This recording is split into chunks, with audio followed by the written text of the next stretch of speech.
I'm not really one to flat out complain about a game. I'll critique certain features, but usually my reviews tend to try and find both positives and negatives to tell the honest truth about my experience. Blizzard really liked to test me on this. I don't feel like Diablo Immortal is a true Diablo game. I'm not exactly a diehard Diablo fan, but I can't imagine that they are very happy with this. This isn't a next step for the franchise that Diablo 3 was in 2012, or the hyped possibility of Diablo 4. This is a mobile game, first and foremost. Of course, that isn't news. This is exactly what Blizzard told us it would be. Why should we expect any different?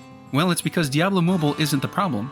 Diablo Shopping Simulator is, and if you aren't already, you too should be pissed off about the monetization in this game. But before I talk about the obvious problems with the cash shop, let's take our time and talk about the actual game for a second. I've played until level 35, so this isn't a full review, but to be completely fair, you'll understand pretty much everything you need to know within the first 2 hours. The game is good. It's not amazing, but it's good. I think it's probably one of the best mobile games I've ever played, only behind Hearthstone Battlegrounds, but I generally don't play mobile games where I have to be too involved. I always look at higher intensity mobile games like Genshin Impact and Diablo Immortal and think, well, why would I play that on a tiny touchscreen when I could just play on my computer or a console? So I understand that this game isn't for my demographic, but even in spite of my disdain for mobile games, Diablo Immortal was actually pretty easy and fun to play. The controls are smooth and the spells are pretty easy to cast and aim with just your thumb as a guide. The graphics are decent for a mobile game and the story is just as good or bad as Diablo 3's story, depending on which side of the debate you are on for that. But after about 30 minutes of playing on my phone, my wrist started to hurt. So I downloaded it on my computer and tried it there. I think the funny thing to me is that even though I knew this was basically a mobile game ported to PC, I figured that it would be a bit more optimized.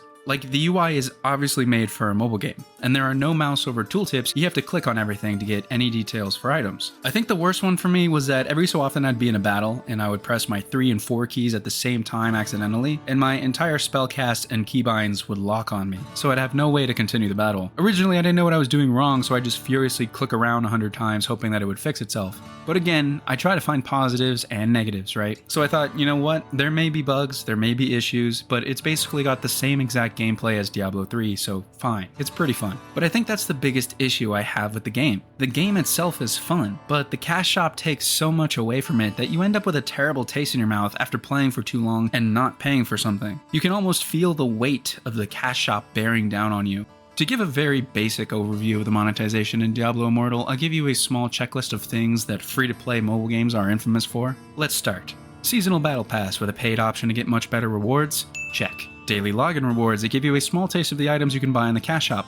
Check. Extremely easy to complete achievements that give you a small taste of what it would feel like to actually accomplish something in the game, something you can easily accomplish more of by buying power in the cash shop? Check. Buying items that directly influence your chances to increase your character's stats and power? Check. In-game currency that act as a way to remove a person's connection to their real-world money? Check. In-game currency packs that have predatory currency amounts? Check. Unnecessary paywalls for quality of life features that give you a direct advantage in the game? Check. If you'd like an in-depth look at the pay-to-win and predatory monetization of the game, a lot of YouTubers are currently talking about it, and Bellular specifically seems incredibly pissed off by it, so I'm sure he goes into depth in one of his videos. But for me, I want to focus on the consequences of this cash shop. I want to focus on what this means for Diablo and for AAA games, and why you should care about these monetization practices even if you don't plan to pay for anything in this game. Can we really quickly take a stroll down memory lane and talk about some of the blatantly greedy financial decisions Blizzard has made for each one of their beloved IPs?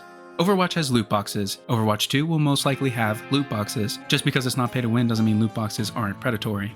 World of Warcraft has the WoW token, a way to pay real money to buy in-game gold in an MMORPG that heavily relies on a player-to-player economy to fuel the game's progression and endgame activities. Not to mention that if you so desire, you can purchase level boosts, faction changes, race changes, and server transfers, so there really isn't anything that you aren't able to pay for. Also, to play World of Warcraft, you must purchase the base game, the expansion, and pay a monthly sub fee. And yet they still decided to put level boosts in classic World of Warcraft just to make sure that there isn't any potential revenue streams that haven't been completely tapped out.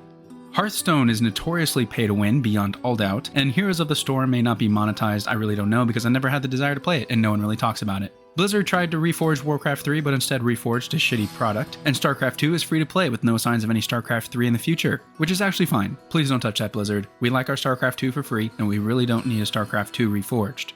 My point here is that Activision Blizzard has proven time and time again that they are willing to push the limits of reasonable monetization, and Diablo Immortal is one more push beyond the limit. It doesn't matter if this is a beloved IP with a dedicated player base, peak financial gain is the only thing that matters. I want to point out though that it's not just that Diablo Immortal has a cash shop. The reason this has everyone up in arms is because it's predatory. It's preying on your innate human drive to pay for convenience, power, and reward. There is a huge difference, a noticeable difference in your experience if you don't pay to play the game.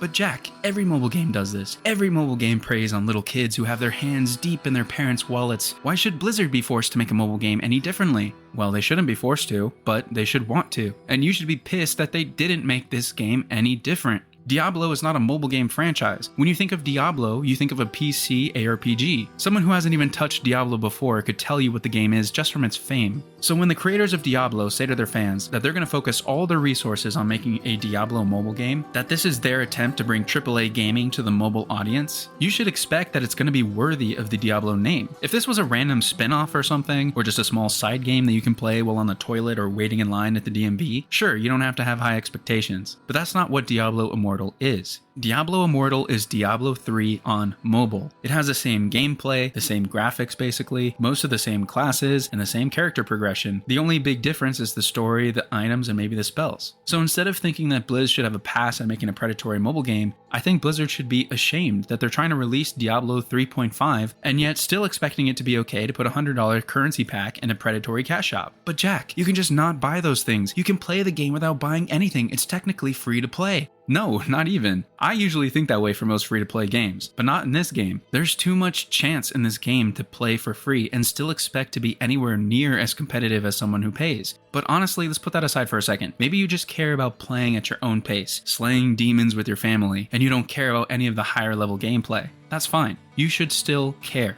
This is a AAA game. A large corporation has taken a beloved franchise and shoved predatory monetization into it while putting minimal effort into updating the gameplay. What if this becomes the norm? What if Path of Exile 2 was made with a mobile port, and the cash shop was updated to have an item that increases your chance of dropping Chaos Orbs while completing maps? What if From Software made an Elden Ring 2, but it was optimized for mobile and you could purchase weapon sets or boss skips from an in-game cash shop? Sure, you can brush this off as mere conjecture, like I'm saying shit that'll never happen, but do you think that when the first mobile game used a stamina counter, consumers knew that other games would forever use that tactic to impede your progress only to get you to pay for more stamina? Do you think Genshin Impact is the only game successfully selling you anime waifus now? No, one game lights the way, makes it okay in the eyes of the public, then everyone else rushes to do the same.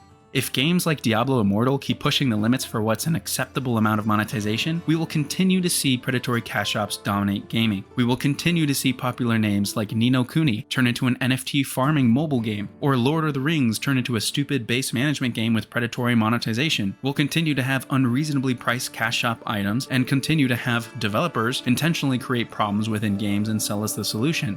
Diablo Immortal is going to fall out of the spotlight in a couple weeks, but I guarantee you this is exactly what Blizzard planned to happen, and that's why you should be pissed. This is Blizzard taking full advantage of the fact that predatory monetization is legal in America and they can use the brand of Diablo to blindside and coerce each and every one of their fans to empty their wallets and hand over the money. You may not spend any money, but what do you think the Diablo devs or Blizzard as a company thinks of you, that they can give you this half-baked Diablo game 10 years after the last one and put in a predatory cash shop to take advantage of people just like you? You may think it's the player's fault for buying things in the game, but that's just like faulting a fat kid for being fat when their parents only take them to McDonald's. When you're a Diablo fan and are given a new Diablo game, one that you've been starved for, waiting since the release of Reaper of Souls in 2012, you're going to be much more likely to spend money to make the game the experience that you wanted. And that's what Blizzard is hoping that you do. They gave you a mobile Diablo 3 with the ability to buy the fixes to the game's original problems. I don't really like making negative videos, but I feel like more people should be talking about this. And I know a ton of content creators in our MMO gamer circle are talking about it, but I still think more people should be. But this is just my opinion. I'd love to hear what you think in the comments. Do you think that predatory monetization in mobile games is a big deal? Is Diablo Immortal the AAA mobile game you were hoping for? Most importantly, I hope you enjoyed the video. Leave a like if you liked it and subscribe for more content. I hope you understand my opinion on predatory monetization, and I can't wait to see what we talk about next.